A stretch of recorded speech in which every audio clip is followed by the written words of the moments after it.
everyone, we are delighted to have your company tonight, dear viewers of Burundi Television. Welcome to this English edition. Let's start first with the headlines. This Tuesday, Burundi has officially launched mineral exploitation.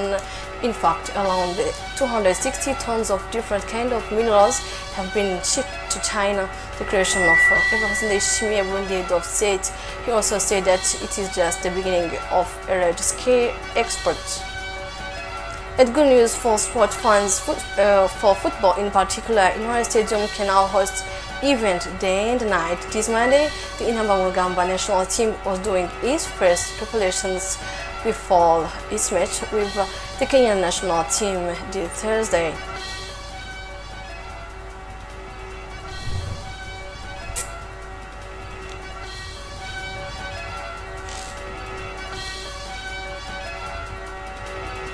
Welcome again, I'm Marcel Kamkama. Details now. This Tuesday, Burundi has officially launched mineral exploitation. In fact, around 260 tons of different kinds of minerals have been shipped to China. The creation of Evariste Ndayishimiye, Burundi head of state, he also stated that it is just the beginning of a large-scale export. Details with Jackson Irakoze. While many Burundians are still unaware of the natural wealth that God has bestowed upon their country, the President of the Republic of Burundi, Evariste Ndayishimiye, affirms that anyone who possesses capital, no matter how small, is already wealthy provided they have an entrepreneurial mindset. In addition to developing agricultural land, Burundi has taken a new step by exploiting its mineral resources, a natural asset intended to support the country's national development. The head of state stated the 100-day period was set to assess the economic benefits of this natural wealth, particularly the minerals. Although the period has not yet ended, the results so far are said to be encouraging.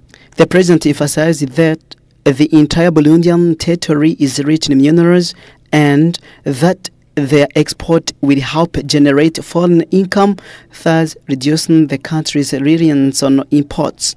In the past, minerals used to leave the country without the public's knowledge, but starting today, the head of state announced that Burundi is officially launching the export of its mineral resources so that the generated revenue benefits the country and its people directly. In this first operation, around 260 tons of minerals were exported to China, including 156 tons of amethyst and 104 tons of green quartz. Burundi head of state Evariste Ndayishimiye urged leaders to avoid discrimination of any kind, a message he sent this Tuesday while introducing the new administrator of Isari Commune. Once more, Jackson Irakoze. The official presentation ceremony of the new administrator of Isari Commune was held at the commune's headquarters in the presence of the President of the Republic of Burundi, Evariste Ndayishimiye. The event was also attended by several high-ranking officials, including the Secretary General of the government, the Minister in charge of security, senior staff from the presidency, the governor of Bujumbura province, and various senior military officials.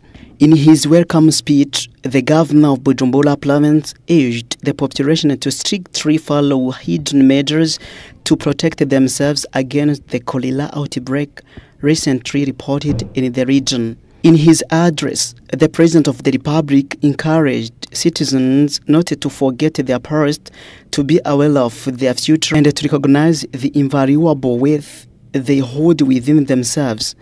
He reminded them that God blessed Burundi with exceptional natural resources and announced that the day also marked the official start of mineral exports. The head of state emphasized that the development begins with the citizen and ultimately benefits them. He therefore called on everyone to adopt a personal vision for the future and to actively contribute to the country's progress.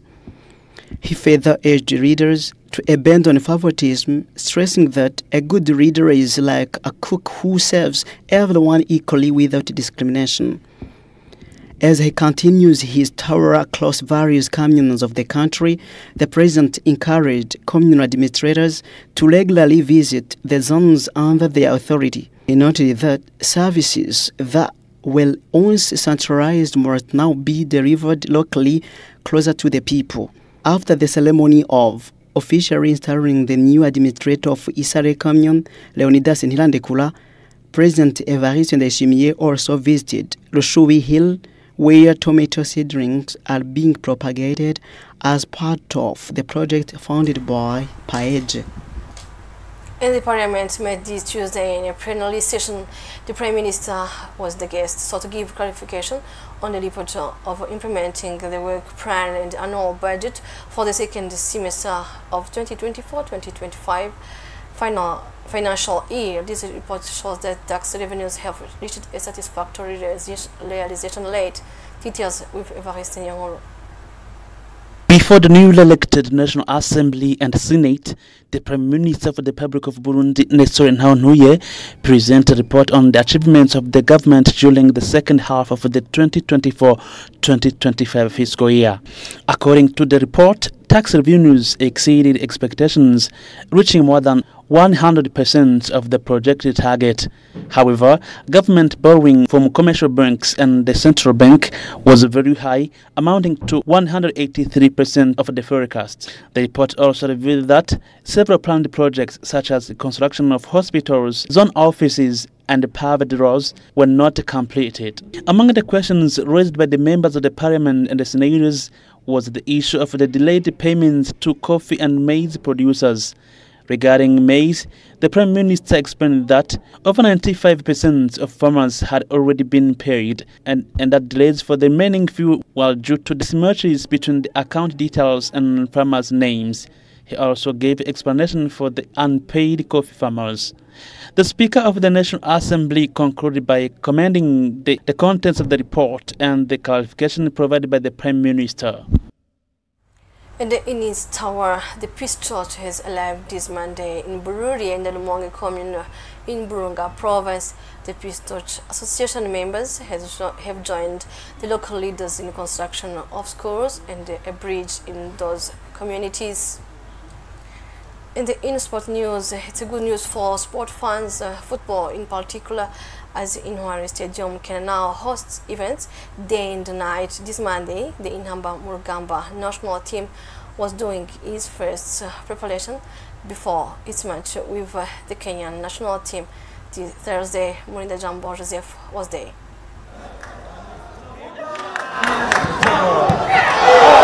On Monday night, took place the first training session of the national team in Intamba Murugamba, held at Intwari Football Stadium in Bujumbura. This is in preparation for the match against Kenya. There were also lights in the stadium where the game can be played at night without any problems, which is not usual here in Burundi. Some of those who talked said that it is an honor for the country. This 71-year-old man who says that it is an honor for the country because as a football fan says that he started watching in 1971 when he arrived in Bujumbura. He said there were no stadiums like this. They were playing on the stadium next the Suseduni Hotel, testifying that Intwari Stadium is now special comparing to what he used to see, emphasizing that the country is getting developed. The coach of the Burundi national team in Intamba Murugamba, Mr. Patrick Mayani Sangwa, said that the training on the first day went well. He said this based on how the players performed on the first day of the training, and there were those who were tired because some arrived the same day. Intamba Murugamba team will play against the Kenyan team Harambee on Thursday, October 9th, this year at the Intwari Stadium in Bujumbura. We remind that these games are being played in preparation for the 2026 World Cup to take place in the United States, Canada, and Mexico.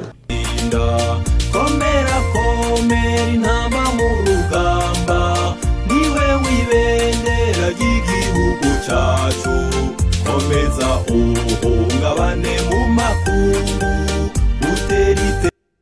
English News Edition. Thank you for attention. Have a good time.